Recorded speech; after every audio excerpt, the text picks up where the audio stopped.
অগ্রদ্বীপের মাটিতে গোবিন্দ ঘোষ আমার থেকে গেলেন। এক সময় গোবিন্দ ঘোষ তিনি আশ্রয় গ্রহণ করলেন, অর্থাৎ তার শুভ পরিণয় অর্থাৎ বিয়ে হলো এক সুন্দরী কন্যা, তার নাম মাধবী।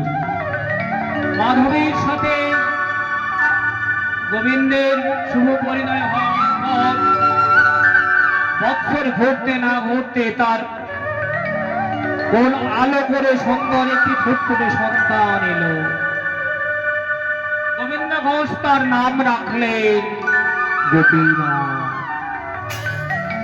মন্দিরের বিগ্রহের নাম হলো গোপীনাথ, ওটা বড় গোপীনাথ, আর নিজের ছেলের নাম রাখলেন ছোট গোপীনাথ। এমনি ভাবে দিনের পর দিন, মাসের পর মাস অতিক্রান্ত হতে লাগলো। তিনি এমনি ভাবে সাধন ভজন করতে লাগলেন।